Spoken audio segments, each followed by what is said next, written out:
Okay, good morning all. We will start now next chapter, that is chapter number 2, heat treatment processes. In that, at the end of this chapter, we will study what is a heat treatment, what is the concept of that heat treatment, what are the objective of heat treatment. Then we will study the TTT diagram for eutectoid steel, CCT diagram, what is CCR diagram. Then we will see the different heat treatment processes such as annealing, normalizing, what is the purpose of these heat treatment process, what are the types of annealing, again normalizing. We will see the application and comparison of both annealing and normalizing.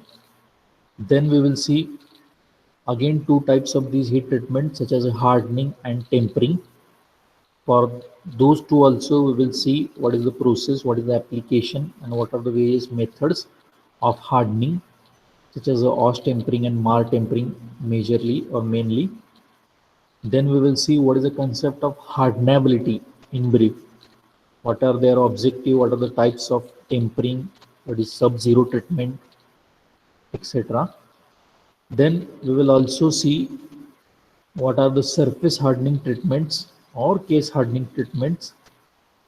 So all these things related to heat treatment we are going to study in this chapter. Let us start this heat treatment chapter with the introduction. Heat treatment process is the series of operations involving the heating and cooling of the metals in the solid state. So here we are going to heat the alloy or metal for particular temperature. We are going to keep that temperature for some time, and after that we are going to cool that alloy or metal in particular cooling medium. That may be water, oil, or air. This is the total process called as a heat treatment process. Now the purpose is to change the mechanical property or combination of mechanical properties so that the metal or alloy will be more useful, more serviceable, and safe for the definite purpose. By heat treatment, a metal can be made harder, stronger, more resistant to impact. Heat treatment can also make the metals soft and ductile. So various heat treatment processes we are going to see in this chapter. None of these heat treatment process or operation can produce all these characteristics whatever we have said upward. In fact, some of these properties are often improved at the expense of other.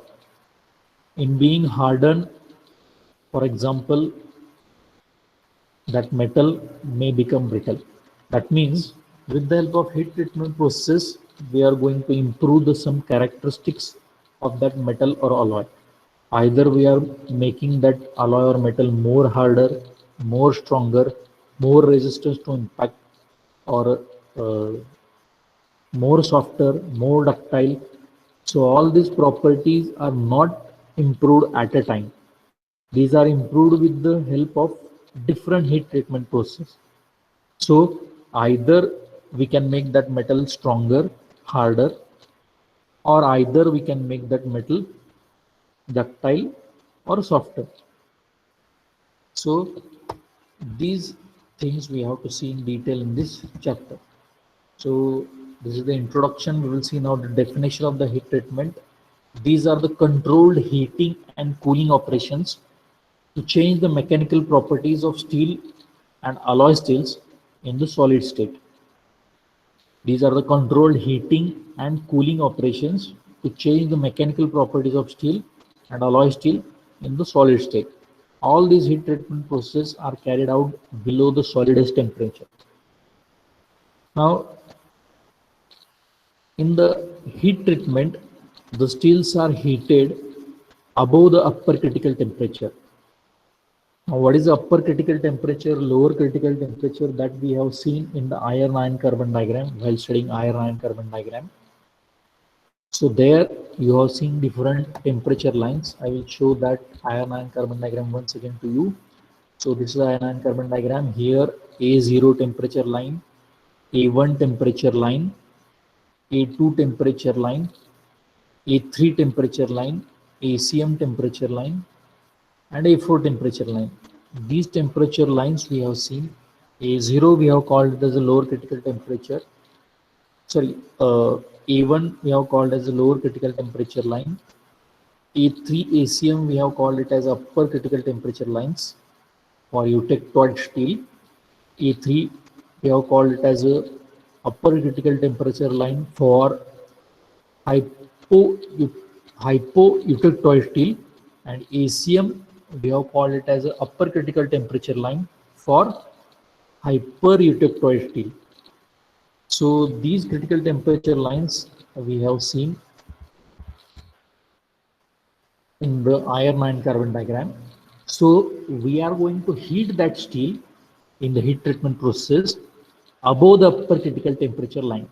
So the upper critical temperature lines A3 and ACM, these two lines you know, these are called as upper critical temperatures for eutectoid steel, isn't it? So we are going to heat the steel above these upper critical temperature lines. They are held at this temperature for sufficient length of time.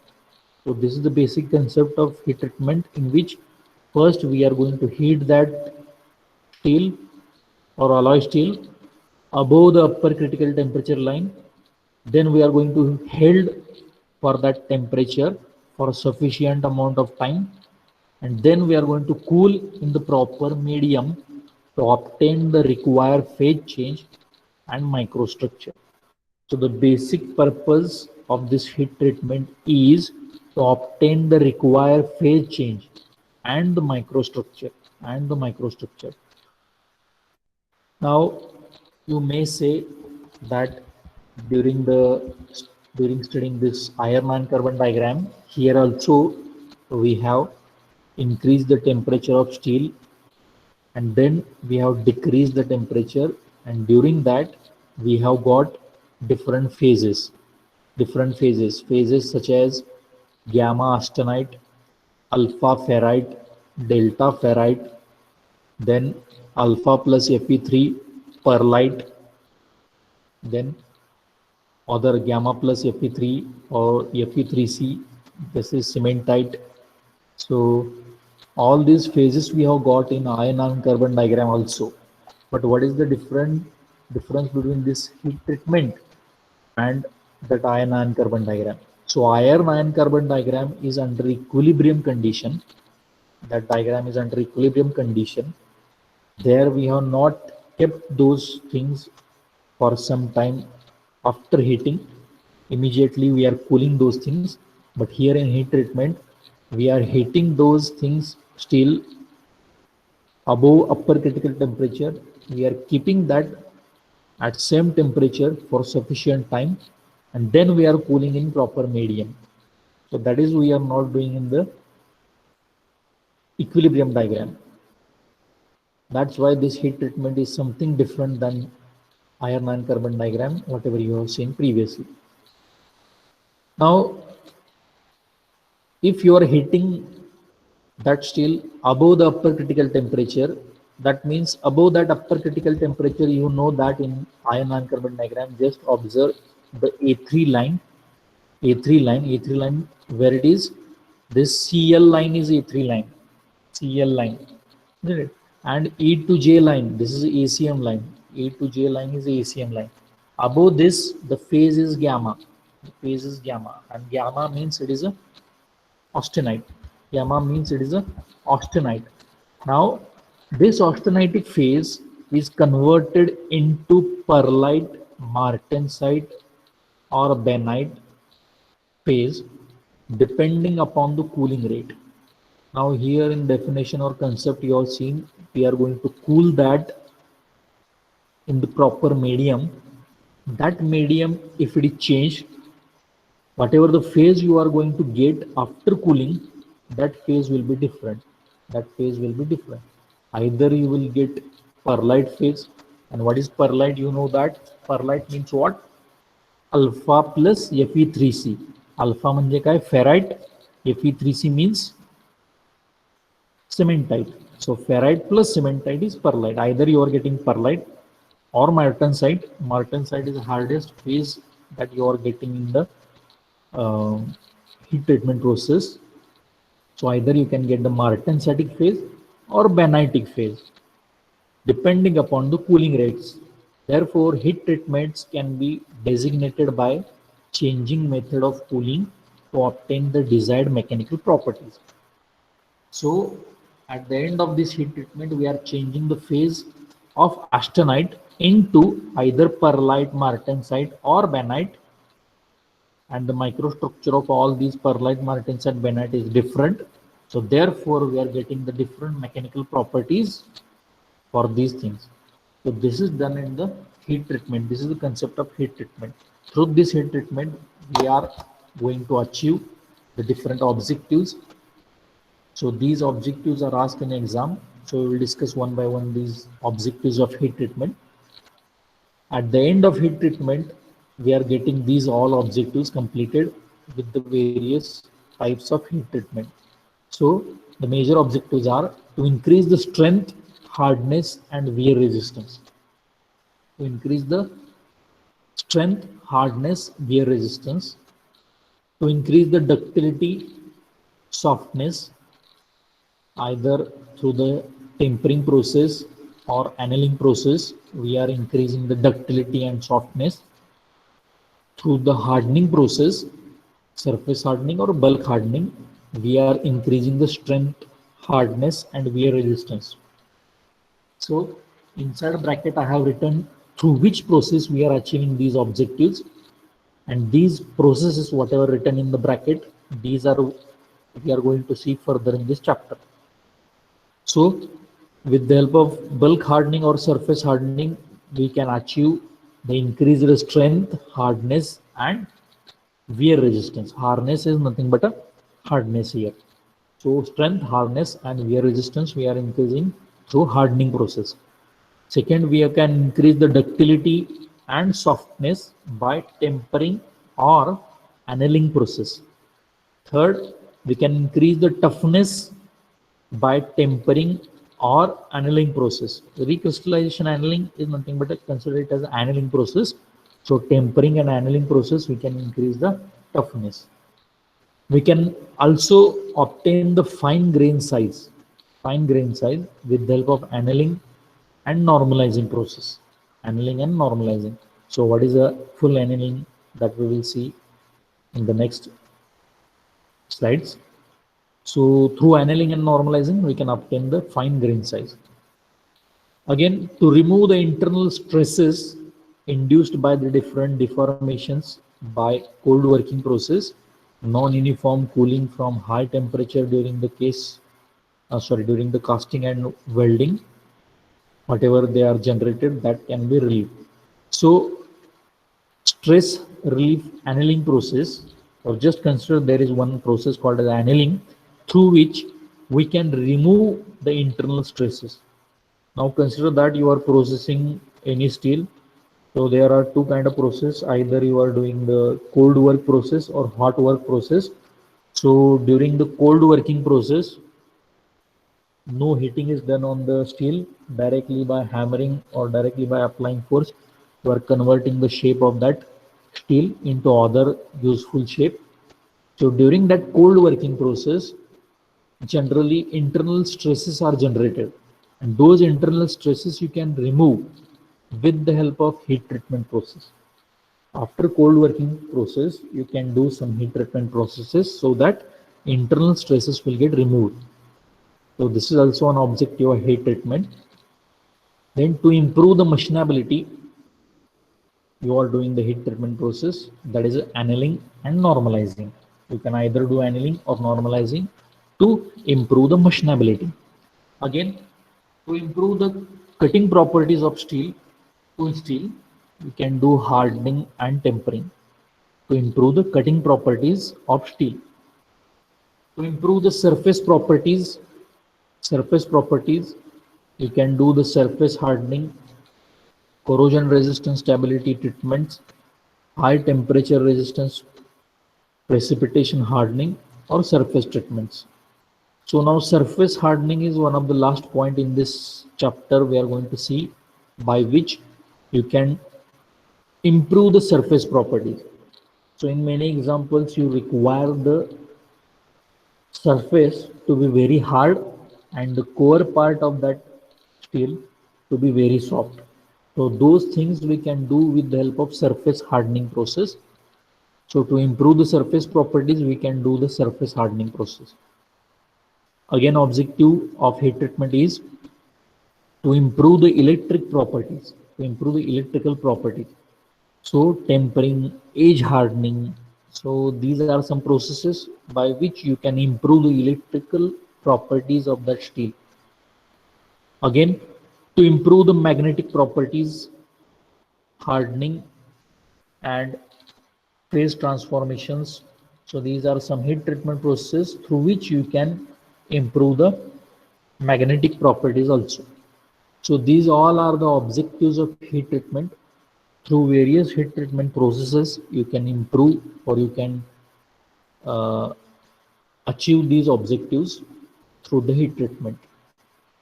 So directly you can write just to increase the strength, hardness, wear resistance, to increase the ductility, to increase the toughness, to obtain the fine gauge size, to remove the internal stresses, to improve machinability, to improve the cutting properties, to improve the surface properties, to improve the electrical properties, and to improve the magnetic properties. All these are the objectives of heat treatment. These can be achieved with the help of different heat treatment processes. That just you remember. Now, there are various tools which are used for heat treatment, study of heat treatment process, such as iron carbon diagram that we have previously seen already, but that diagram is under equilibrium condition. In that diagram, only we can study the change in phases with respect to temperature and with respect to composition, different percentage of carbon, isn't it? Because again, you see that diagram. In that diagram, you can observe on x-axis there is a percentage carbon by weight, and on y-axis temperatures are given, and in that diagram different phases you are observing. So these phases you have got by cooling the steel, which is heated at higher temperature, but it is at equilibrium condition.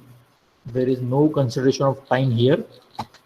So this is also one of the tool to study the heat treatment, no doubt. Secondly and thirdly, these two are the important diagrams which are we are going to study in this chapter. That is TTT diagram and CCT diagram. TTT diagram and CCT diagram in detail.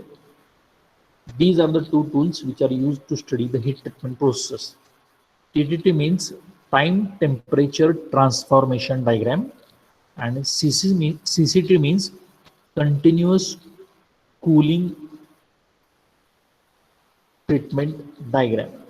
So these are the two tools majorly used for study of a heat treatment. Now this we will see further in detail now. Next, one more point, that is a quenching media. Previously I have told you for the heat treatment we are going to heat the steel above the upper critical temperature. Then we are going to heat that steel at that temperature for sufficient length of time. Then we are going to cool in proper medium. So these proper mediums may be different. That is, we can use brine, water, oil, air, or furnace itself. Turned off furnace, that means no heating is given to furnace, directly they are turned off and they are allowed to cool in the furnace itself. So these five are the cooling media that are used in the heat treatment. First, brine. Brine means it is a solution, salt solution, that means water plus salt. This solution is there, that we are calling it as a brine. Either we are cooling or quenching the steel in the brine, or water, or oil, or air, or turned off furnace, that means furnace itself. So these are the quenching media. This is the general heat treatment cycle. Whatever we have said up till now, that is shown through the diagram. That means heating gives you austenitic phase, because in iron and carbon diagram you have seen that where is austenitic phase, where gamma represent austenitic phase, and gamma is at a higher temperature. You just observe this gamma phase is above this A3 line and ACM line. A3 line and ACM line. Above these two lines, gamma phase is there. So after heating only you are getting this austenitic phase. So here first heating shown by red color arrow, heating nothing but austenitizing. This is nothing but getting the austenitic phase. Then soaking or holding, that means at that temperature, higher temperature, you are keeping this for particular time. On x-axis time is shown, horizontal line represent the constant temperature for particular longer time, and after that you are cooling that in particular medium, isn't it? So heating up to austenitizing temperature, that means achieving just the austenitic phase, keeping for some time at that austenitic temperature, and then cooling in the proper media. So this is the general heat treatment cycle. Whatever up till now I have said the concept of heat treatment, it's shown in this diagram. Now that austenitic temperature will be different for different composition of tea. Why? Because see, here I have included the two diagrams. First is iron carbon diagram, and second is a cooling curve for or heat treatment concept curves, whatever we have seen here in the previous general heat treatment cycle. So these austenitic temperatures will be different for different steel. Now you just consider that it is just eutectoid steel. Eutectoid का म्हणतोय मी because you have seen here the three transformations occurring in the iron carbon diagram. First transformation, peritectic transformation.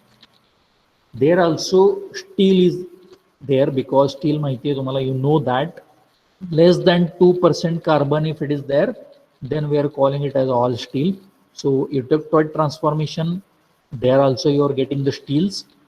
For peritectic transformation, there also you are getting steel. But at a eutectic transformation, you are getting cast iron because percentage of carbon is more than 2, isn't it, during the eutectic transformation. So for steel only, we are going to study the heat treatment processes, and that to eutectoid steel. That to eutectoid steel.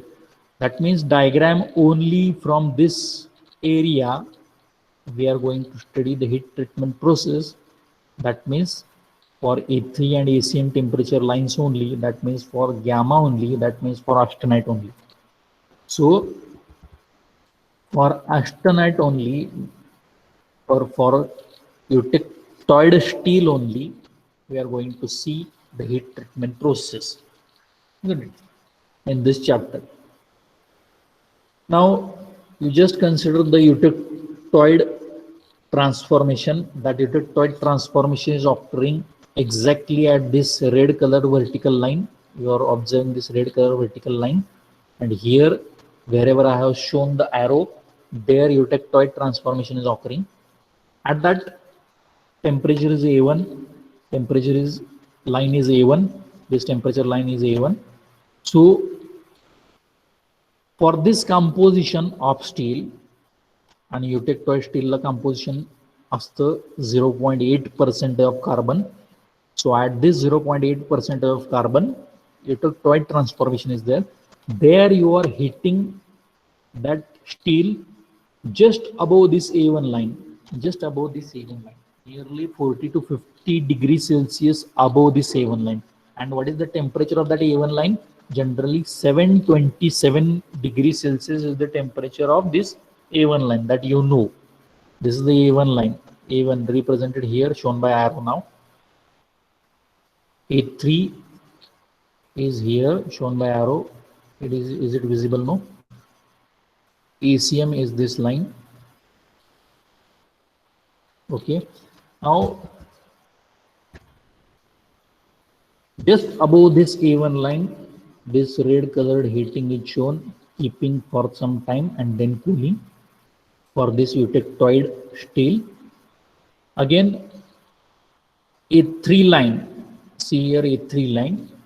If suppose composition is different, now 0.8% carbon less than 8, that means 0.5%. Suppose for that you have to heat above the not A1 line, you have to heat above A3 line, isn't it? Because austenitic temperature is higher for that. If it is more than 0.8 percentage of carbon, that means it is hypoeutectoid steel, hypereutectoid steel. Then you have to heat above ACM line, isn't it? So consider this yellow color line.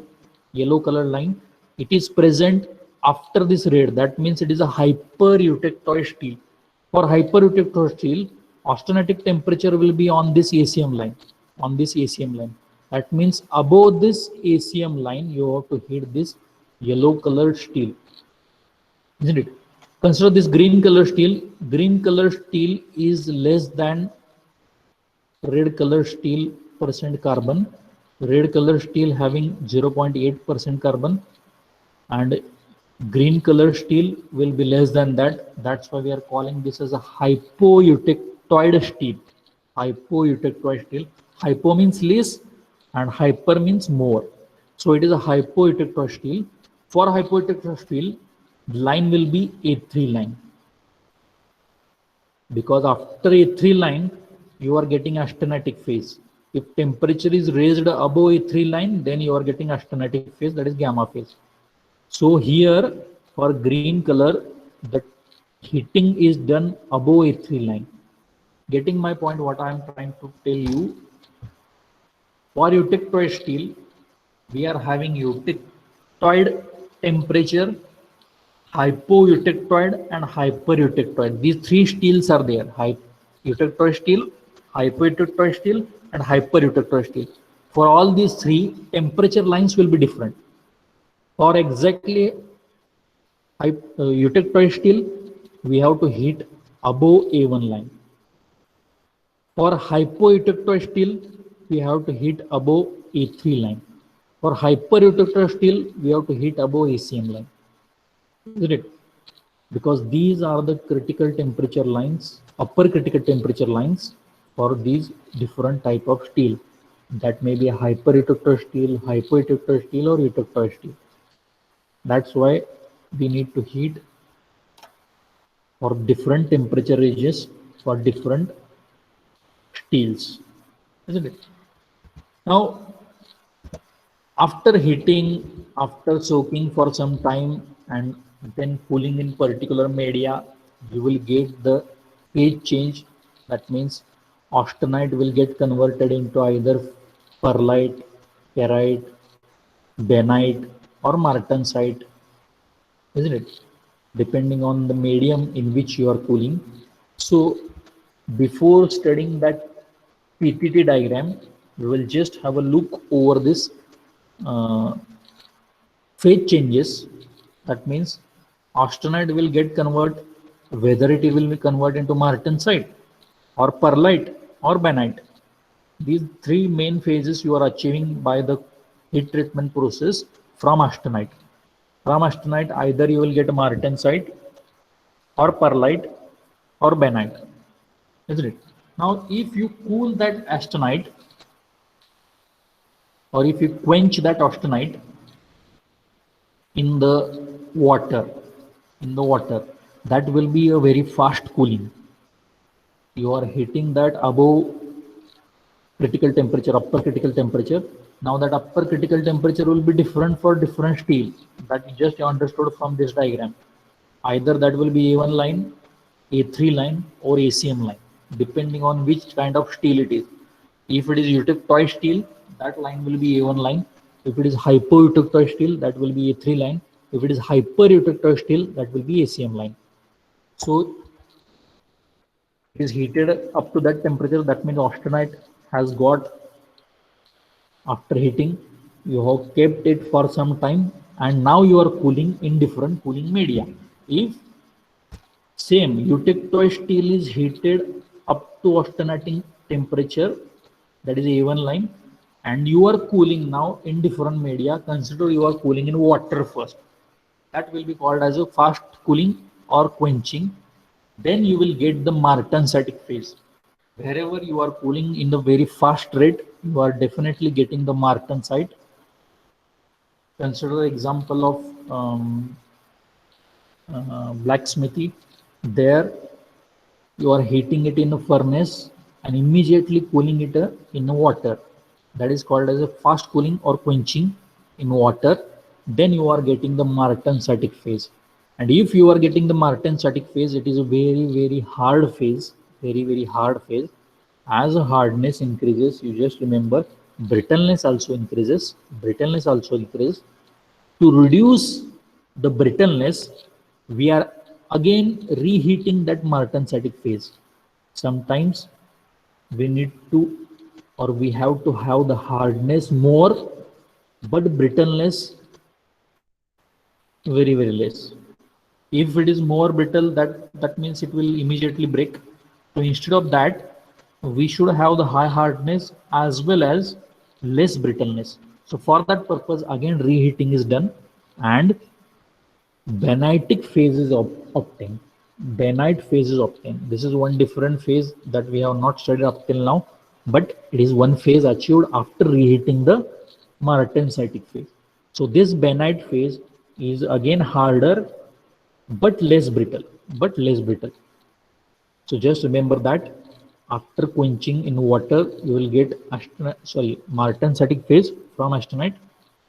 Secondly, intermediate cooling, and intermediate cooling is done in the air. So that quenching or fast cooling either done in water or oil.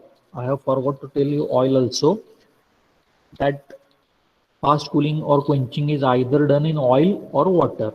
Then you will get martensitic phase. Now second, intermediate cooling. In intermediate cooling, after cooling that austenite in air, you will get the phase called as a fine perlite.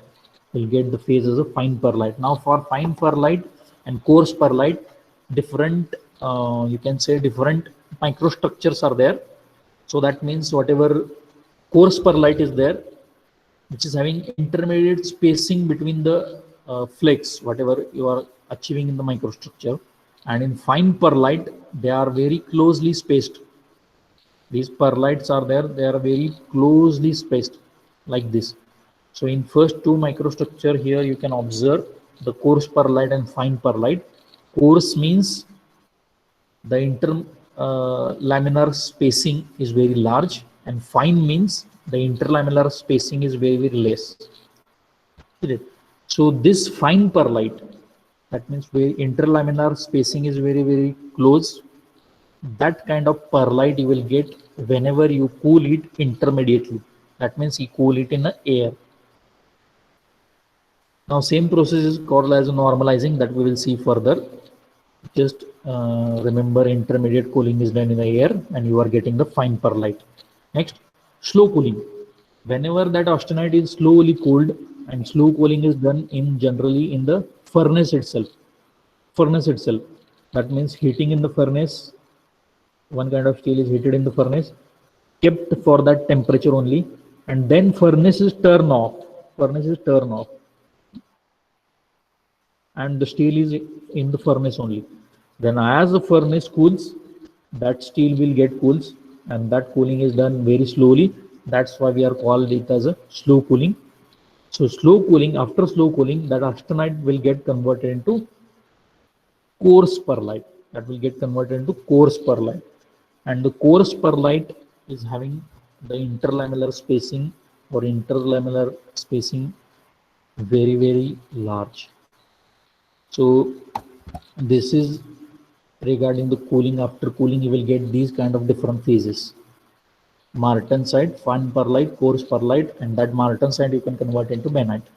So just if you remember this, it will be easier for me to tell you now next further TTT diagram, CCT diagram, and CCR diagram also.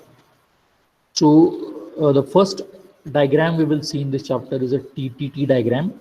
There is a time temperature transformation diagram. Now Just I will tell you the introduction and then I will tell you how to plot that TTT diagram. This is the TTT diagram generally. Now, I will tell you this in short. In iron carbon diagram, you have seen there is on x-axis there is a percentage of carbon by weight, and on y-axis there is a temperature, and this is also drawn from the cooling curve. We have seen this. This iron carbon diagram is drawn from the cooling curves, and in cooling curve, what we are doing, we are heating that steel or any kind of material at higher temperature, and then we are cooling that continuously. Isn't it? Not keeping for some time for soaking, but directly we are cooling. And this iron carbon diagram is under equilibrium condition. Equilibrium condition. Those phases you are definitely getting for that temperature and for that composition. But in this TTT diagram, it does not explains the decomposition of austenite under non-equilibrium conditions. Iron carbon diagram, sorry, iron carbon diagram, it does not explains the decomposition of austenite under non-equilibrium condition, and it include the faster cooling rate than equilibrium cooling. Now, but your TTT diagram, it shows what structure can be expected after various rates of cooling, and apart from equilibrium condition, all this cooling rate, sorry, after cooling, what phases you are getting, that can be explained by this TTT diagram. And TTT diagram is drawn with the temperature versus time, and the different phases are represented in that diagram with change in temperature and with change in time. Whereas in iron carbon diagram, different phases are represented with change in temperature and change in percentage composition of carbon. Here on x-axis time is there. In iron carbon diagram on x-axis percentage of carbon was there. Now we will see how to plot this TTT diagram. How to plot this TTT diagram. Instead of telling this, I will tell through this diagram. Now you have to take the different samples of steel. That samples may be 25 mm by 25 mm. Consider these 5 samples are taken, and these samples are of eutectoid steel. आता eutectoid steel means what?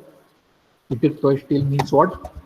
In that iron carbon diagram, here is the eutectic transformation, and here at E point, this steel will be called as eutectoid steel, and at that eutectoid steel, percentage of carbon will be 0.8. That means in this eutectoid steel, percentage of carbon will be 0.8, and remaining percentage will be of iron. And what is the austenitizing temperature of this eutectoid steel?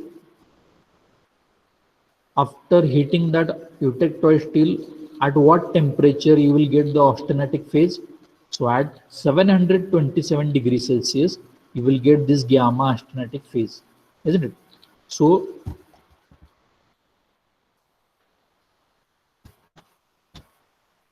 you will take this austenitic steel samples, few samples, you will heat that all samples at A1 plus 50 degree. That means A1 line temperature is 727 degrees Celsius, and 50 degree, that means somewhat temperature above the A1 line you will heat.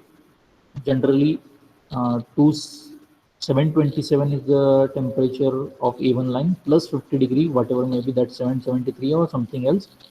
At that temperature, you will heat those specimen in the furnace. Then you will keep those samples as it is for the same temperature for some time, and that time will be varying for these 5 sample. Consider first sample, you will keep that sample at same temperature for 5 seconds. Second sample, you will keep that sample for 30 seconds at same temperature. Third sample, you will keep for 5 minutes. Fourth sample for 20 minutes, and fifth sample for 1 hour. So like that, for different time, you will keep that sample in the furnace itself or in the salt bath furnace itself. After that, you will remove that sample and quench it in the water. Quench it in the water. Quenching in the water, that means fast cooling. So after quenching the different samples, which are kept for soaking for different period of time, you will get the samples, and those samples are again polished, etched, and their microstructure is observed in the under the microscope. Microstructure is observed under microscope. So this is the procedure you have to do. Firstly, you have to take the sample. Secondly, you have to heat that above the upper critical temperature line. Then you have to keep those samples for different period of time, and then you have to cool that through the quenching in water, and then to observe the microstructure, you have to do some process. That process we have explained in last practical. You have to polish them, you have to etch them, and then you have to observe the microstructure. After observing the microstructure, you will get the different microstructures for different samples, different with respect to time. That means, suppose your sample is heated above this A1 line, all are heated above A1 line, and one of the sample is soaked for some smaller time and then it is cooled. Then you will change the austenitic phase to the martensitic phase. This all will be changed from austenite to martensite because all are quenched in the water, isn't it? If quenched in the water, what transformation will occur that we have seen here? If fast cooling, then you will get austenite to martensite. If intermediate cooling is done, air, that will get fine perlite. If slow cooling is there, you will get the coarse perlite.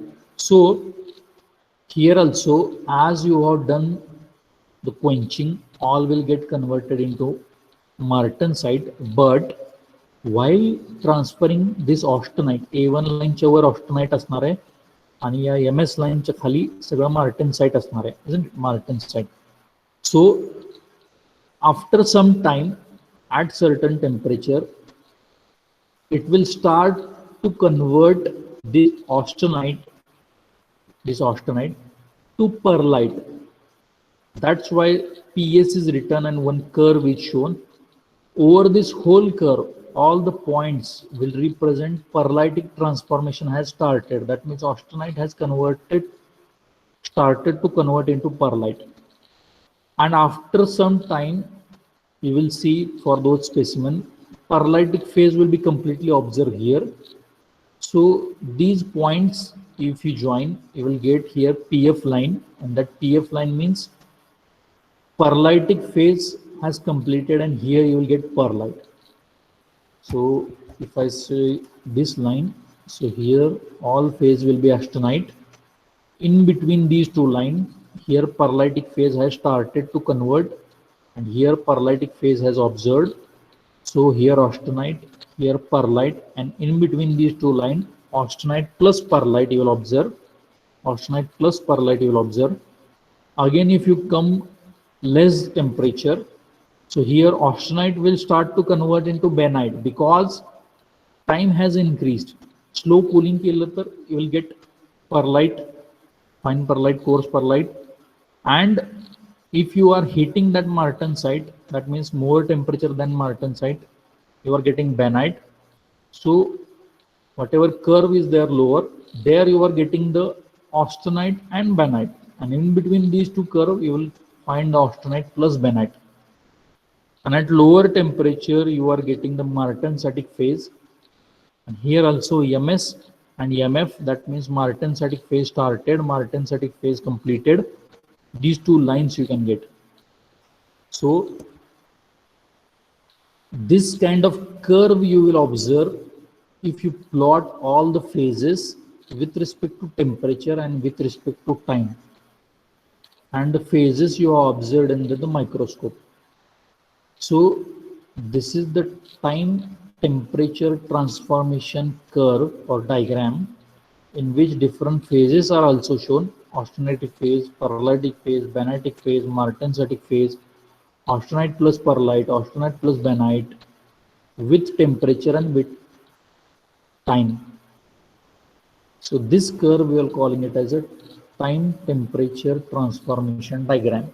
Time temperature transformation diagram. So we will see once again this diagram in next lecture also, because time is over already over now. I will take the attendance. If anybody has not understood this time temperature curve, I will explain this again in the next lecture. No problem. I hope you all have understood what is the basic concept behind this iron carbon diagram. I will take now attendance. Just call your roll numbers.